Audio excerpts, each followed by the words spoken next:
peu près à 700 000 morts en France, si l'on rapporte à la population. On compte donc 30 000 morts et disparus, 8 000 disparus a priori, 58 000 blessés, dans les morts 9 000 enfants, 106 journalistes, 144 personnels des Nations Unies, 326 personnels de santé. 1 900 000 personnes sont aujourd'hui déplacées dans le sud. Rafah, c'est la porte, l'entrée et la sortie vers l'Égypte. C'est à la fois une ville et un camp de réfugiés. Et aujourd'hui, c'est un immense camp de toile qui s'ajoute aux structures existantes. Exactement comme en 1948, au moment de ce que les Palestiniens appellent la Nakba, la catastrophe qui a vu à la fois la création de l'État d'Israël et l'expulsion de quelques 800 000 Palestiniens de chez eux. Mais aujourd'hui, le froid et la pluie s'ajoutent au bombardement. Dans les tentes, qui sont souvent de briques et de broc, il n'y a guère de protection, il n'y a pas souvent de matelas, il n'y a pas de toile au sol, etc. Or, le sol de Gaza est extrêmement sablonneux et l'eau s'infiltre partout. Entre les tentes, il y a de véritables ruisseaux et on voit les enfants qui essayent de passer d'un côté à l'autre. Il n'y a pas d'électricité du tout à nouveau à Gaza. Il n'y a pas d'eau, il n'y a pas de pain. Il y a des files interminables d'adultes et d'enfants qui essayent de se procurer un petit peu à manger et à boire. En 70 jours, seulement 10% de la nourriture qui serait nécessaire pour la survie des Gazaouis est entrée dans la bande de Gaza. Les hôpitaux ne fonctionnent toujours pas, ou presque pas, toujours les soins de base, les pansements sur des amputations, etc. 10 000 enfants malades du cancer, 10 000 malades du cancer se trouvent sans traitement aujourd'hui et 1000 enfants ont été amputés sans anesthésie. Les morts sont partout. Il n'y a plus de place dans les cimetières. Alors, on les enterre dans des fosses communes, dans des sacs en plastique. L'Observatoire euro-méditerranéen des droits de l'homme a dénombré 125 fosses communes. Et ça peut être dans les cours des hôpitaux, dans les écoles, dans des jardins, même le long des rues quelquefois. Alors c'est théoriquement temporaire et logiquement après la guerre, ils seront enterrés dans des cimetières où on pourra leur donner une sépulture digne. Mais parmi tous ces morts, il y a beaucoup d'inconnus, parce que des familles entières ont été décimées, des tas de familles ont été décimées, et personne ne sait qui est le mort, la morte, qu'on va donc enterrer dans cette fosse commune. 80% des corps sont incomplets ou décomposés. Vous imaginez le danger pour la santé, pour l'environnement et aussi le choc psychologique que ça représente pour tous ceux qui sont témoins de cet état des corps. C'est que l'armée aussi, l'armée israélienne bien sûr, empêche les enterrements. Les cimetières sont rasés, les tombes sont ouvertes. Souvent, des corps sont confisqués.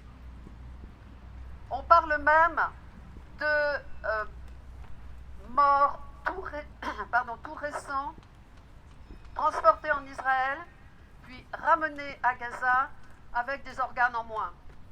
L'Observatoire euro-méditerranéen des droits de l'homme a réclamé une enquête internationale approfondie pour vérifier ces dires qui ont l'air d'être exacts. En plus de piller les organes, si c'est avéré, le pillage est institutionnalisé. Et les soldats, quand ils entrent dans les maisons, volent tout ce qu'ils peuvent. Vous savez, les femmes palestiniennes, elles ont des bijoux. Elles ont de l'or souvent quand elles se marient, quand elles ont des enfants, etc. Et tout cela est volé systématiquement. Alors, on peut dire que les faits sur le terrain sont extrêmement graves, que ça relève bien évidemment du génocide. C'est un nettoyage ethnique réel qui est en cours à Gaza.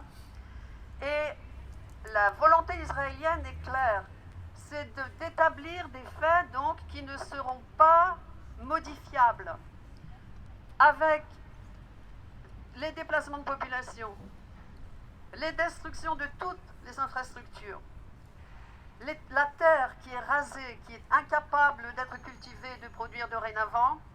La bande de Gaza va être inhabitable et ça va imposer un transfert total de la population, vider la population vider la bande de Gaza, de sa population palestinienne, en violation du droit international, bien sûr. Maintenant, alors que l'offensive continue de plus belle et que dans le sud et dans le centre de Gaza, c'est l'horreur quotidienne, on parle déjà de l'après. Bien que les Israéliens disent que ça va prendre encore des mois pour se défaire du Hamas. Alors après quoi? Recoloniser? Un certain nombre de dirigeants israéliens, militaires et autres pensent que oui. Vous savez qu'il y avait des colons à Gaza depuis 1967 et qu'en 2005, les colonies ont été évacués. Eh bien, certains veulent retourner dans les anciennes colonies, refaire des colonies et s'emparer totalement de la bande de Gaza. D'autres dirigeants, et là on cauchemarde, sont en train, paraît-il, de négocier l'expulsion de centaines de milliers de Palestiniens au Congo. Pourquoi au Congo? Je ne sais pas. Mais ce serait donc un déplacement de pratiquement toute la population de Gaza dans un pays étranger. On leur dit, vous partez de chez vous maintenant, vous n'avez plus de chez vous, cassez-vous, et on prend le territoire. Ça a quand même déclenché l'indignation de la plupart des chancelleries, et même Biden a fait savoir qu'il n'y était pas favorable. Pendant ce temps, un événement important apparaît. C'est la position de l'Afrique du Sud. L'Afrique du Sud qui a connu l'apartheid et dont Desmond Tutu, qui était un archevêque en Afrique du Sud, militant anti-apartheid de toujours, disait que l'apartheid en Afrique du Sud était moins terrible que l'apartheid en Palestine. Et donc l'Afrique du Sud a décidé de porter plainte devant la Cour pénale internationale pour crime de génocide contre Israël. C'est une première et ça soulève évidemment des tas de réactions diverses, avec plus clairement encore que d'habitude le soutien des États-Unis à Israël, puisque les responsables américains, états-uniens, ont dit que, mais pas du tout, il n'y avait aucune raison de porter plainte pour génocide. Il n'y avait absolument rien à Gaza qui se passait qui pouvait justifier que l'on porte plainte contre Israël. L'Afrique du Sud maintient sa plainte et la CPI doit s'en emparer prochainement. Bon, Israël n'est pas signataire, mais c'est quand même, au niveau de son image, c'est quand même quelque chose qui les frappe et c'est pourquoi il crie évidemment à l'antisémitisme et à la falsification historique. On parle beaucoup de Gaza, bien sûr, c'est le pire, mais il y a toujours la Cisjordanie.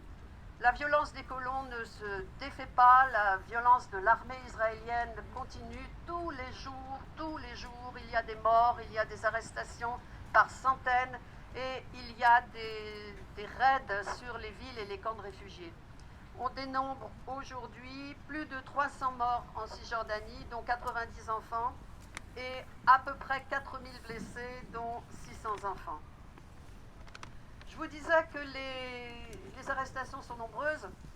De plus en plus de témoignages nous arrivent des prisonniers et prisonnières de Palestine qui témoignent donc de violences de la part du personnel pénitentiaire israélien, de torture même. Et par exemple, Marwan Barghouti, dont vous avez sans doute entendu parler, un dirigeant du Fatah, le parti qui est au pouvoir en Cisjordanie, qui tient l'autorité palestinienne. Donc Marwan Barghouti, qui est en prison depuis 2002, il il a été kidnappé à Ramallah par l'armée israélienne en 2002. Il est en prison pour 5, j'avais dit 4, je crois, lors d'une précédente réunion. C'est 5 emprisonnements à vie, plus 40 ans. Et il a été mis à l'isolement depuis un mois à cause de la situation à Gaza, parce qu'il a cette capacité de réunir les différents partis politiques palestiniens, et il est peut-être la porte de sortie côté palestinien en tout cas, et il est donc extrêmement dangereux pour les autorités israéliennes. Eh bien Marwan, on a pu le savoir par son avocat, est fouillé 3 fois par jour dans sa cellule, et à chaque fois il est mis nu, il est menotté. C'est une humiliation systématique et une violence physique grave. Énormément de prisonniers subissent de véritables tortures. L'un d'entre eux est entré il y a un mois et demi en prison. Enfin, il est entré, a été jeté en prison. Et il vient de sortir, et il est absolument méconnaissable. C'est un cadavre ambulant. Il n'a pas été nourri, il a été battu. Et c'est le cas, semble-t-il, pour énormément des prisonniers et prisonnières palestiniens.